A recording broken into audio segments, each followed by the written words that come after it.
Hey everybody, what's up? It's me again, and I'm gonna do a very short video response to, actually forget his name, and in my brand new apartment, and also I do not have internet, so I can't look him up. I can't even look up the question that he asked, but it kind of goes something like this. Somebody made a video called "The New Testament is Destroyed." Yeah, the New Testament is destroyed. And basically, before he had made this video, he posed me a question. He said that, we can clearly see and we can both agree that, there are a lot of prophecies that were done on Jesus, right? So we don't have to nitpick and go through the Old Testament to see which one matches up, the lamb slaying it. We got all that. We understand. I don't even have to put the scriptures on the screen. We're not even going to go through it. Let's just get to the point. He pulled up one thing, and that was, he said that for some odd reason he could not find anywhere in the Old Testament that any prophet said that Jesus was going to rise on the third day. Makes perfect sense. And from there, he looked in the New Testament, and the scripture that he kept on throwing at me was that it behooved Christ to rise on the third day. I forget where it said it, but it does say there somewhere in the Bible. And he says because of this that he has a hard time believing that Jesus is the Messiah, or that the prophecy can't be complete without this one piece. If it's not in the Old Testament, and it came out of nowhere, where does it fit? And it's because of that, I don't know, fill in the blank. He's unsure about the New Testament. He's unsure about Christ. He's unsure about, I don't know, overall he's just unsure. And he asked me, he said, Matt, find somewhere in the Old Testament where it says Jesus basically is going to rise on the third day. And so I did a lot of searching, and I actually did not find it. And so this is where we split. Basically, he takes the road of, if I can't find it in the Old Testament, and it's supposed to fulfill what's going on in the New Testament, then he took the left road and he was gone. Okay, reasonable. I took the road of, when I couldn't find it in the Old Testament, I just simply said, well, it's not in the Old Testament. So, let me see if I could find it in the New Testament. Just find it somewhere. So, I started reading the New Testament, and I came across a few scriptures. Basically, this is what it says. If you go to Matthew chapter 12, verse 40, Jesus himself says, "For as Jonas was 3 days and 3 nights in the whale's belly, so shall the Son of Man be 3 days and 3 nights in the heart of the earth." Now, why he only found, it behooved Christ to die on the third day or raise on the third day, why he found that one scripture and never mentioned that one is beyond me. I can pull out another one. Matthew chapter 16, verse 21. Basically says, "From that time forth began Jesus to shew unto his disciples how that he must go into Jerusalem and suffer many things of the elders and chief priests and scribes, and be killed and raised again the third day." I can go on another verse. Matthew 17, verse 23.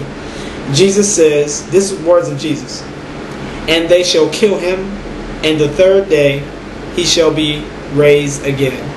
And they were exceedingly sorry. Now you can go and read commentaries on that verse, find out what he was talking about, and you can do that yourself. There's another verse where it says, Matthew chapter 27, verse 40. These are not the words of Jesus. And he says, and saying that thou destroyest the temple and buildest in 3 days, save thyself. If thou be the Son of God, come down from the cross. There's another one. It's Matthew 27, verse 63 and 64. It says, saying, Sir, we remember that that deceiver said, while he was yet alive, after 3 days I will rise again. Command therefore that the sepulchre be made sure until the 3rd day, lest his disciples come by night and steal him away, and say unto the people, he is risen from the dead, that the last error shall be worse than the first. So I guess that sounds like one of the kings of Rome, or the king around them was trying to make sure that the resurrection never happened.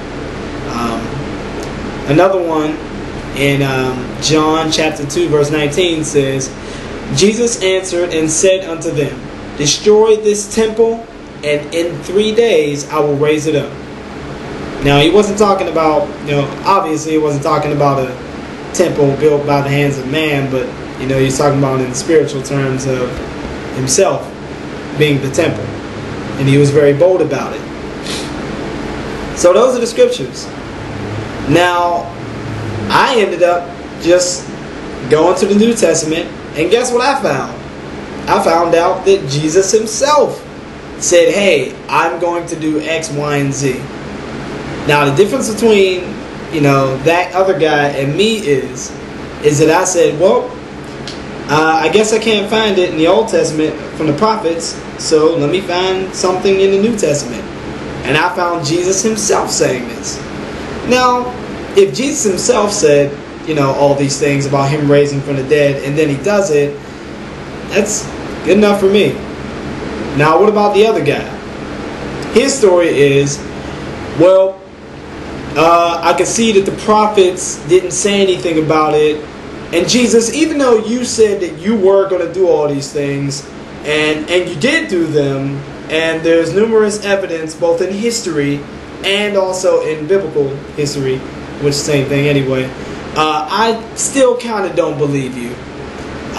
You know what I mean? I have to make sure that, somebody else says that you're going to do what you said to me that you were going to do. Even though that you said you were going to do it, and it was written down that you did it, and that you did it, and we still can't find anything, I just don't believe you. Now, that's that guy's story. And he also says that this is the reason why he believes that the New Testament is destroyed. So for him, the source isn't good enough.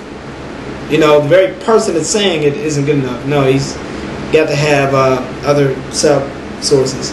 Me, I just go to the main source, the main person.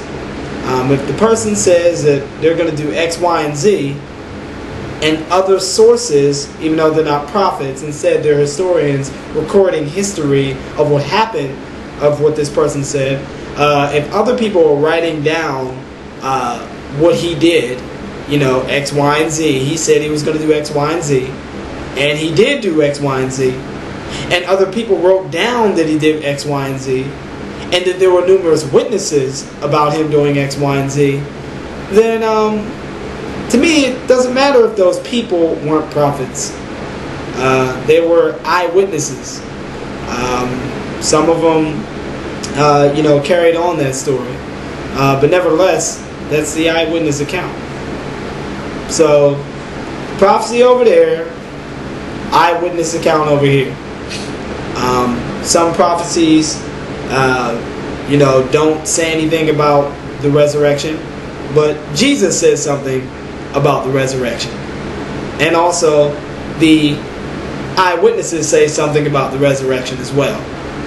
Just because prophets don't, doesn't mean, it's not true. I mean, it's an eyewitness account. And it's, historians writing these things. Matthew, Mark, Luke, and John, they're Jews. Mark was a Roman. All these people writing this same story. So that's my answer to you. You can, continue to believe that the New Testament is destroyed, and if Jesus' answer isn't good enough for you, and if the people, the eyewitnesses that were there, aren't good enough for you, then I really don't know what to say. I'm sorry that prophets didn't prophesy that last thing. I'm sorry that they only prophesied a lamb being slain for the good of the people, and that 0.1% wasn't there. But that's my answer to you, and I'll await your response. Peace and blessings.